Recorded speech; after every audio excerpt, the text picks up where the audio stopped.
Hello and welcome to quick physics classes. मैं आपको आज क्लास 8 का चैप्टर नंबर 9 पढ़ाऊंगा, जो कि है एल्जेब्रिक एक्सप्रेशन एंड आइडेंटिटीज़। ठीक है, तो इस चैप्टर को पढ़ने के लिए आप सबसे पहले इस चैनल को लाइक करें, सब्सक्राइब करें और ज़्यादा से ज़्यादा शेयर करें। मैं इस चैनल पर आपको क्लास 8, क्लास 9 और क्लास 10 एंड क्लास 7 इनके सभी चैप्टर, पूरे मैथमेटिक्स के सारे कंप्लीट चैप्टर इस चैनल पर आपको करवाऊँगा। तो आप इसके लिए मेरा मोटिवेशन बढ़ाएं, तो इसके लिए आप इस चैनल को सब्सक्राइब करें, लाइक करें, शेयर करें। ठीक है, तो मैं आज आपको क्लास 8 का चैप्टर नंबर 9, जो कि एल्जेब्रिक एक्सप्रेशन एंड आइडेंटिटीज़, वो पढ़ाना स्टार्ट कर रहा हूँ। ठीक है, तो एक्सप्रेशंस के बारे में, एक्सप्रेशंस क्या होती है, एल्जेब्रिक एक्सप्रेशंस क्या होती है, या आपने अपनी पिछली क्लासों में भी पढ़ा होगा कि एल्जेब्रिक एक्सप्रेशन क्या होती है। तो इसके लिए सबसे पहले जैसे एल्जेब्रिक एक्सप्रेशन एक तरीके से आप इनको बोल सकते हो, जैसे x+3 2y-5 3x², 4xy+7, ये इनके एग्जांपल्स हैं। तो इनको हम एल्जेब्रिक एक्सप्रेशन बोलते हैं। बेसिकली इसमें क्या होता है, हमेशा कोई सी भी जो एल्जेब्रिक एक्सप्रेशन बनेगी उसमें टू कंटेंट्स होने ज़रूरी है। एक तो होना चाहिए वेरिएबल्स और दूसरा होना चाहिए कॉन्स्टेंट्स। ठीक है, कॉन्स्टेंट्स क्या होते हैं, बेसिकली जो नंबर्स होते हैं 1 2 अप टू 100 या 7 8 कुछ भी हो सकता है, वो सब कॉन्स्टेंट में गिने जाते हैं। और वेरिएबल्स क्या हो, जो कि अल्फ़ाबेटिक फॉर्म में हो, जैसे x y z a b c q p r s t u v, ये सभी क्या होते हैं, वेरिएबल्स होते हैं। वेरिएबल और कॉन्स्टेंट में क्या डिफरेंस होता है कि वेरिएबल्स की वैल्यूज़ क्या होती है, चेंज हो सकती है। मीन्स x की वैल्यू अगर एक इक्वेशन में 2 आ रही है तो दूसरी इक्वेशन में x की वैल्यू 5 हो सकती है। जबकि कांस्टेंट क्या होते हैं, जैसे 1 है तो 1 हर इक्वेशन में 1 ही रहेगा। 2 है, 2 कोई सी भी इक्वेशन हो या कोई सा भी एल्जेब्रिक एक्सप्रेशन, 2 को 2 ही पढ़ा जाएगा। जबकि x को वो उस एल्जेब्रिक एक्सप्रेशन के अकॉर्डिंग चेंज होता रहता है, इसलिए उसको वेरिएबल्स बोलते हैं। कांस्टेंट यानी जो फिक्स हो तो वो कांस्टेंट होते हैं। तो वेरिएबल्स एंड कांस्टेंट ये दोनों जब एक साथ फॉर्म में होते हैं किसी भी इक्वेशन में, एक्सप्रेशन में, तो उसको एल्जेब्रिक एक्सप्रेशन कहा जाता है। ठीक है, अब एक्सप्रेशन जो होते हैं उनके मेनी टाइप्स होते हैं। तो बेसिकली इसके जैसे monomials, binomials, trinomials and polynomials, ये इसके टाइप्स हैं। तो इनके बारे में पढ़ते हैं। मोनोमियल्स क्या होते हैं, मोनोमियल्स में ओनली वन टर्म होती है। कि मोनोमियल्स क्या, किसको बोलेंगे, जिसमें ओनली एक टर्म हो। ठीक है, monomials contains that only one terms.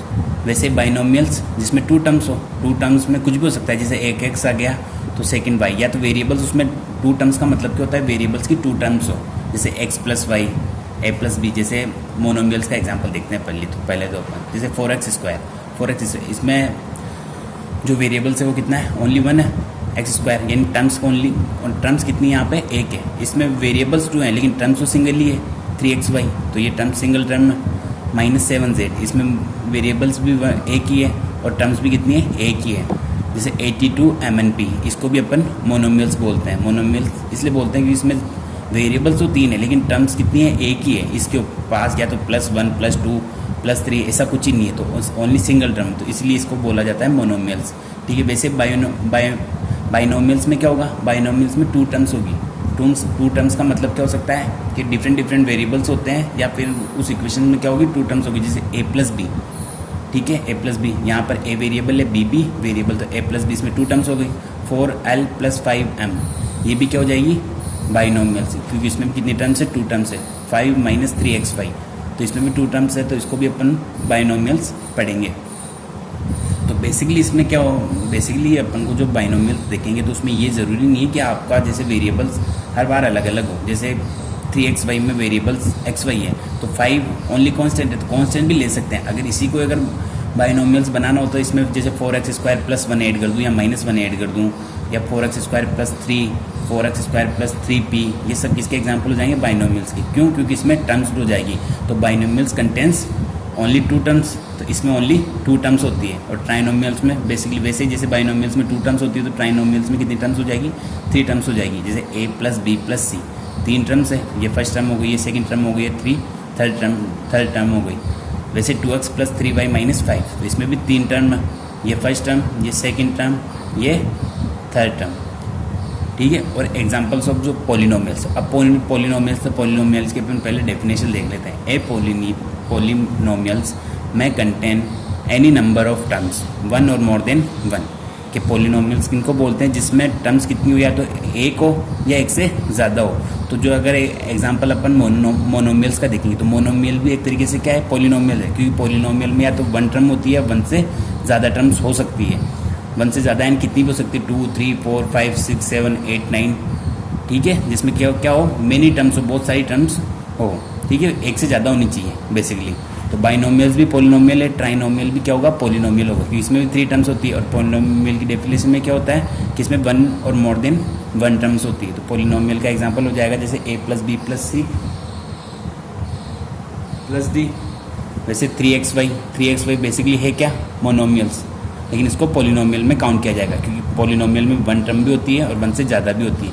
7xyz - 10, ये किसका एग्जाम्पल है, बाइनोमियल्स का, बट इसको पॉलिनोमियल में काउंट किया जाएगा। क्यों, क्योंकि इसमें भी 2 टर्म्स होती है, इसमें भी 1 से ज़्यादा टर्म्स हो सकती है। तो ये बेसिकली जैसे तुम्हारे डायरेक्ट क्वेश्चन आ सकता है एग्जाम में कि कोई भी तुम्हें एल्जेब्रिक एक्सप्रेशन दे देंगे और फिर उसमें क्लासीफाई करना पड़ेगा कि ये मोनोमियल्स हैं या बाइनोमियल्स हैं या ट्राइनोमियल्स हैं या पॉलिनोमियल्स हैं। तो इस तरीके से इनको क्लासीफाई करने का क्वेश्चंस आ सकता है। अब जो एल्जेब्रिक एक्सप्रेशन के बारे में भी मैंने आपको बताई, ये सारी एल्जेब्रिक एक्सप्रेशन है, जितनी भी मैंने लिखी है सब एल्जेब्रिक एक्सप्रेशन है। x+3 जो फर्स्टली ये देखा, x+3 2y - 5 3x² 4xy + 7, ये भी किसके एग्जाम्पल हैं, एक्सप्रेशंस के एग्जाम्पल हैं। तो बेसिकली इनसे रिलेटेड क्वेश्चंस हम आगे पढ़ेंगे, जैसे addition and subtraction of algebraic expression. First topic है तुम्हारा addition and subtraction of algebraic expression, means algebraic expression का सम एंड माइनस करना।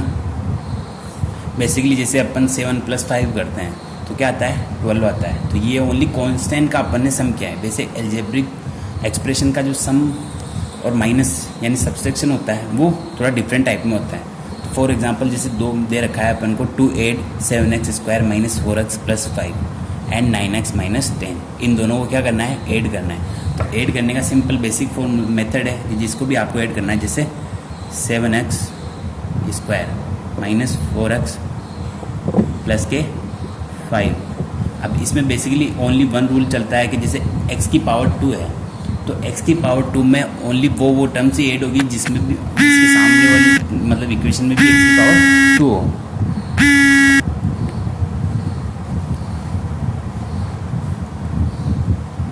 जैसे 7x² - 4x + 5 में क्या ऐड करना है, 9x - 10। अब 9x - 10 तो आपको क्या देखना पड़ेगा, सबसे पहले इनमें जो वेरिएबल्स है वो देखने पड़ेंगे। जैसे सेकंड वाली जो एक्सप्रेशन है, इक्वेशन है, उसमें क्या है, 9x है, यानी x की टर्म है। तो x की टर्म्स को लिखो जो उस इक्वेशन में x की टर्म्स उसके नीचे, जैसे प्लस साइन भी देख लो, इसके आगे कोई भी साइन नहीं होता, जिसके आगे कुछ भी साइन नहीं होता उसको हमेशा प्लस मानते हैं। तो प्लस के 9x, कांस्टेंट, तो कांस्टेंट को कांस्टेंट के नीचे लिखो, तो माइनस के 10, ठीक है। जब ऐड किया जाता है तब कोई भी साइन चेंज नहीं करना होता है, बस मैं सब्सट्रैक्ट करेंगे ना तभी साइन चेंज होगी। जब मैं सब्सट्रैक्ट करना आपको सिखाऊंगा तब आपको पता चल जाएगा कैसे होगा, ठीक है। तो जैसे प्लस के 5 माइनस के 10, इनको अगर आप ऐड करोगे तो दोनों में से ज़्यादा कौन है, माइनस के 10 कितना ज़्यादा है, माइनस का 5, तो आंसर आ जाएगा यहाँ पे माइनस का 5। अब 9x यानी x कितने 9 है और इधर x कितने है 4 है, इधर है माइनस के 4x, इधर है प्लस के 9x, दोनों में से कौन ज़्यादा है, प्लस के 9x ज़्यादा है। कितना ज़्यादा है, प्लस के 5x ज़्यादा है, तो प्लस के 5x। अब जिसकी टर्म्स नहीं है सेकंड वाली इक्वेशन में वो इज आ जाएगा, तो प्लस के 7x², तो आगे प्लस लिखना जरूरी नहीं होता है, तो ये हो जाएगा 7x²। तो इस तरीके से क्या जाएगा, 7x² + 5x - 5। तो ईजी था, ओनली आपको कुछ ही नहीं करना है, दोनों एक्सप्रेशन 2 या 2 से ज़्यादा है, कितनी भी एक्सप्रेशन आपको दो, उसमें आपको बेसिकली देखना क्या है कि ओनली जो वेरिएबल्स है उनके नीचे सेम वेरिएबल्स रखो। जैसे x है तो x के नीचे x रखो, 7x² है तो 7x मतलब x² की टर्म्स अगर दी हुई हो तो x² की टर्म अगर दूसरी इक्वेशंस में हो तो इसको उसके नीचे रखना है, अदरवाइज उसको ऐसे का ऐसा ही रख लेंगे, ठीक है। तो इसका आंसर क्या आ गया, 7x² + 5x - 5। अब जैसे ये क्वेश्चन है कि 7x ऐड, इसमें भी क्या करना है, ऐड करना है 7xy + 5yz - 3zx। और सेकंड इक्वेशन में क्या है, 4yz + 9zx - 4y और - 3xy + 5x - 2xy, ठीक है। तो इसको आगे बढ़ाते हैं हम, यहाँ जगह नहीं है तो इसको आगे लिखते हैं। ओके, क्या क्या था, इक्वेशन में जैसे 7xy, ये फर्स्ट में लिख दिया 7xy माइनस के 4x, नहीं सॉरी,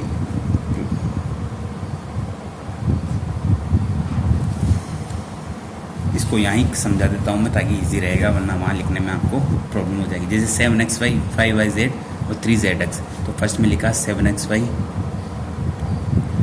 प्लस के 5yz माइनस के 3zx।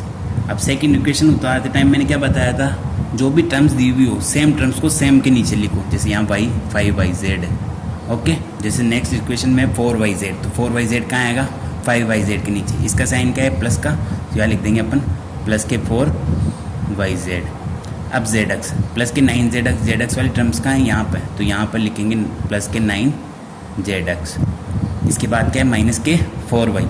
अब माइनस के 4y यानी y वाली टर्म इसमें है नहीं, तो माइनस के 4y को लिखो अलग से, तो माइनस के 4y अलग से लिख दिया, ठीक है। अब थर्ड इक्वेशन में क्या है, माइनस के 3xy।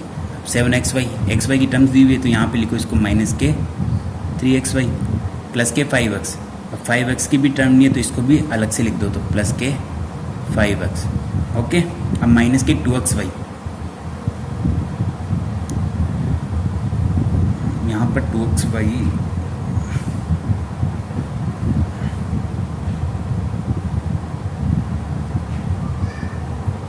सॉरी यहाँ पे 2xz है ना, यहाँ पे चेंज कर लेना।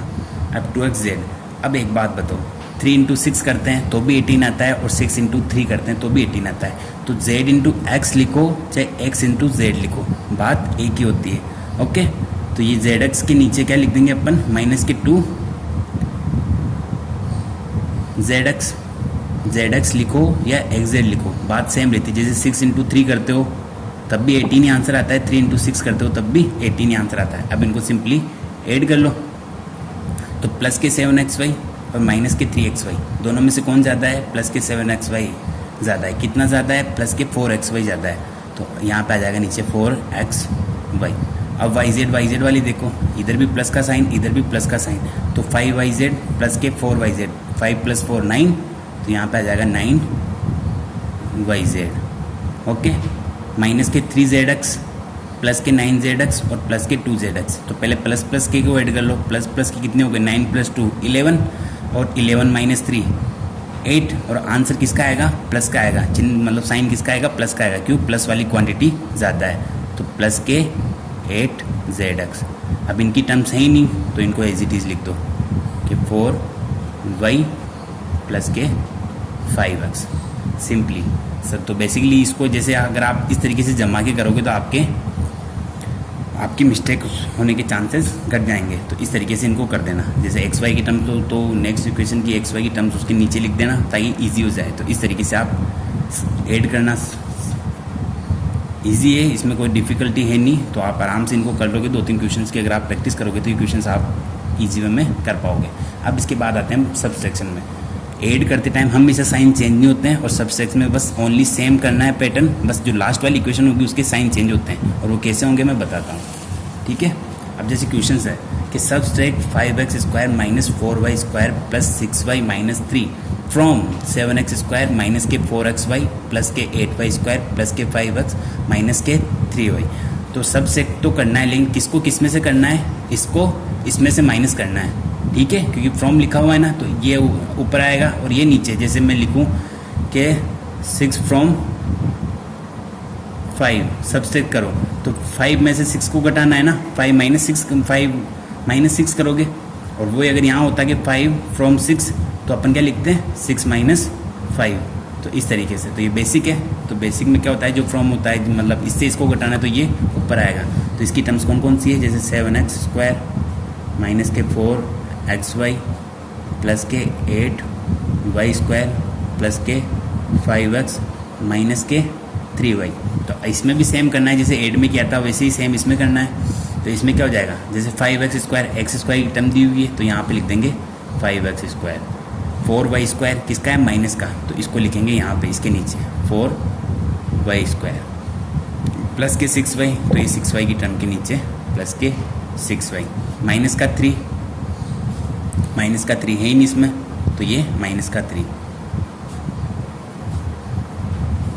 ओके, तो एड और सब्सट्रैक्ट में क्या डिफरेंस है कि माइनस जब भी सब्सट्रैक्ट करते हैं तब हमेशा जो लास्ट वाली इक्वेशंस होती है उसके साइन चेंज करने होते हैं। जैसे इसका साइन क्या है, प्लस का है, तो इसका साइन हो जाएगा माइनस का। इसका साइन क्या है, माइनस का, तो इसका साइन हो जाएगा प्लस का।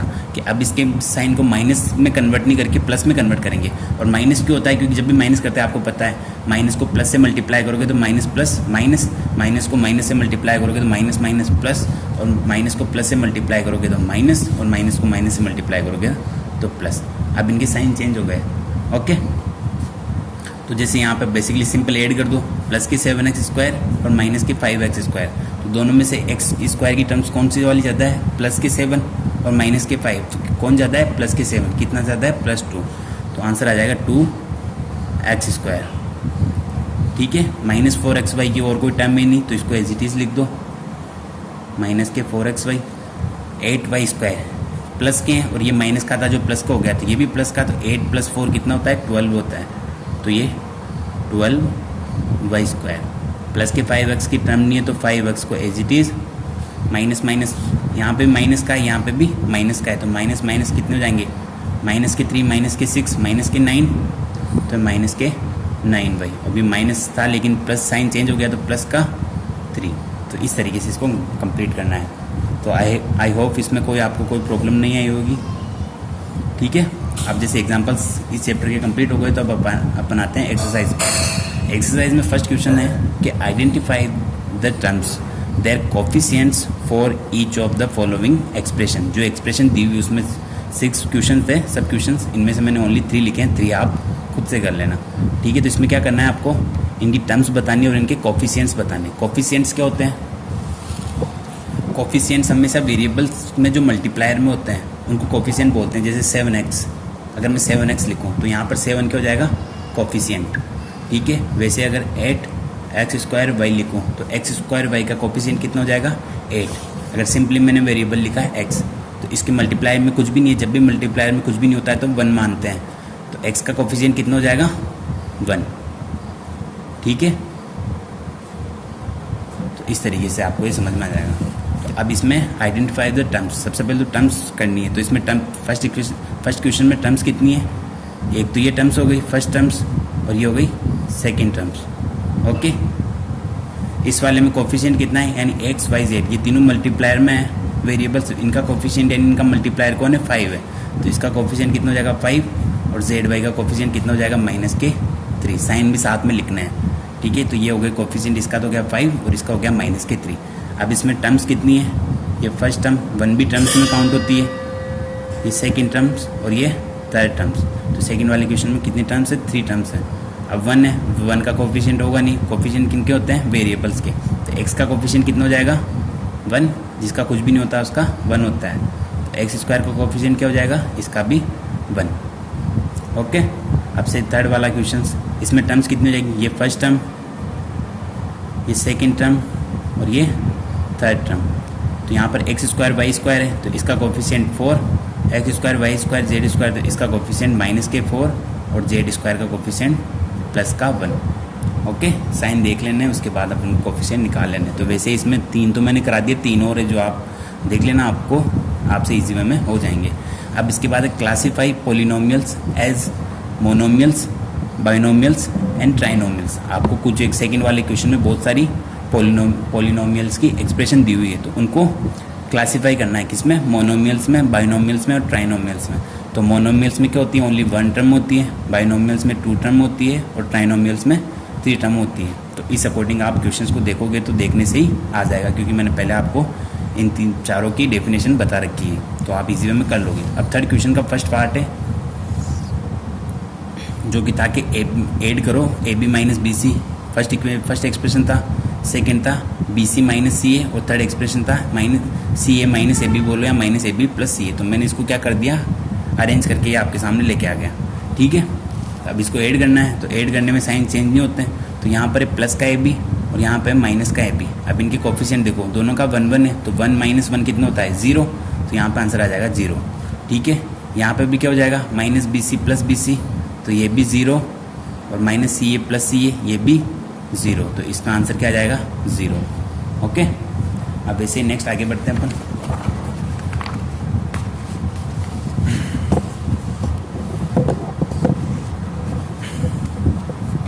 अब ये क्वेश्चन दिया हुआ है, क्वेश्चन नंबर 4 का मैं एक पार्ट लेके आया हूँ। 4p² minus 3pq plus 5pq² minus 8p plus 7q minus 10 from 18 minus 3p minus 11q plus 5pq minus 2pq² plus 5p²q। तो इनको आपको क्या करना है, सबट्रैक्ट करना है। तो सबट्रैक्ट का जब भी क्वेश्चन आए तो सबसे पहले देखना है फ्रॉम कहाँ लिखा हुआ है, किस इक्वेशन के आगे लिखा हुआ है। मीन्स इस पर फ्रॉम लगा हुआ है तो मीन्स ये इक्वेशन ऊपर आएगी। क्योंकि इसमें से इसको घटाना है।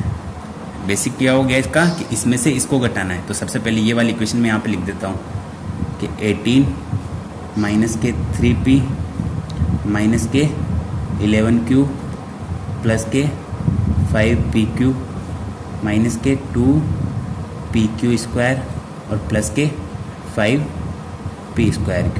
अब क्या करना होता है, सेम वेरिएबल्स के साथ नीचे सेम वेरिएबल लिखना होता है। जैसे 4p²q है। अब इसमें देखो p²q क्या कहाँ पे दिख रहा है, क्या यहाँ पे दिख रहा है। तो इसके नीचे क्या लिखेंगे, प्लस के 4p²q। अब सेकेंड टर्म कौन सी है, माइनस के 3pq। अब pq वाली टर्म्स भी है यहाँ पे, तो माइनस का 3pq, ओके, प्लस के 5pq²। तो 5pq² भी है, तो यहाँ पे ये प्लस के 5pq², ठीक है। माइनस के 8p, p भी यहाँ पर प्रेजेंट है तो माइनस का 8p, प्लस के 7q, ये भी यहाँ पे तो प्लस के 7q, और कांस्टेंट भी है 18, तो यहाँ पे भी ये माइनस के 10। कांस्टेंट क्या है, माइनस के 10। अब जब भी माइनस करना होता है, मैंने क्या बताया था, नीचे वाली इक्वेशन के साइन चेंज कर दो। जो साइंस लगे हुए हैं ऑलरेडी उसमें, उसको जस्ट अपोजिट कर दो। जैसे माइनस है तो ये हो जाएगा प्लस, ये माइनस है तो ये भी हो जाएगा प्लस, ये प्लस है तो हो जाएगा माइनस, ये माइनस है तो हो जाएगा प्लस, ये प्लस है तो माइनस, प्लस है तो माइनस, इस तरीके से, ओके। अब इसके बाद सिंपली देखना है। अब जैसे प्लस के 18 है और यहाँ पे भी क्या है, प्लस के 10, तो प्लस के 18 प्लस के 10 कितने हो जाते हैं, प्लस के 28। तो यहाँ पे लिख देंगे अपन 28। अब कितना है, प्लस के 8p है और ऊपर है माइनस के 3p। तो प्लस और माइनस में से कौन ज़्यादा है, प्लस वाली टर्म ज़्यादा है। तो कितनी ज़्यादा है, 5 ज़्यादा है। तो आंसर आ जाएगा प्लस के 5p। अब यहाँ पे क्या, माइनस के 7q, दोनों ही टर्म्स माइनस माइनस की हो गई। तो माइनस माइनस होता है जब भी, क्या कर देते हैं, दोनों को एक कर लो। तो माइनस के 11 माइनस के 7 कितने होते हैं, माइनस के 18q। अब प्लस के 5pq, यहाँ पे भी माइनस था लेकिन प्लस हो गया साइन चेंज होने से, तो प्लस प्लस प्लस, तो 5 प्लस 3 कितना हो जाएगा, 8। तो ये 8pq। अब यहाँ पे माइनस की टर्म से नीचे वाली टर्म प्लस की थी लेकिन माइनस हो गई, तो माइनस के 2 माइनस के 5 कितने हो जाते हैं, माइनस के 7। तो माइनस के 7pq²। अब प्लस के 5p²q और नीचे है माइनस के 4p²q। तो प्लस के 5 माइनस के 4, तो कौन ज़्यादा है, प्लस वाला। कितना ज़्यादा है, 1 ज़्यादा है। तो 1 को हमेशा लिखते नहीं है, बस अंडरस्टूड रहते हैं। तो प्लस का p²q। तो इस तरीके से इन क्वेश्चंस को आपको कंप्लीट करना है। आई होप आपको सब्सट्रैक्ट और एडिशन अच्छे से समझ में आ गया होगा। तो अब इनमें कुछ क्वेश्चंस मैंने बचा रखे हैं एक्सरसाइज 9.1 के, तो वो क्वेश्चंस आप करने की ट्राई करना। अगर आपसे हो जाते हैं तो कमेंट सेक्शन में आके ओके लिख देना। अगर आपसे वो क्वेश्चंस में अगर कोई भी प्रॉब्लम आ रही है तो कमेंट सेक्शन में आके उन क्वेश्चन के नंबर लिख देना। उन क्वेश्चंस को मैं नेक्स्ट क्लास में कंप्लीट कराने की ट्राई करूँगा, ठीक है। फिर मिलते हैं नेक्स्ट क्लास में। Thank you.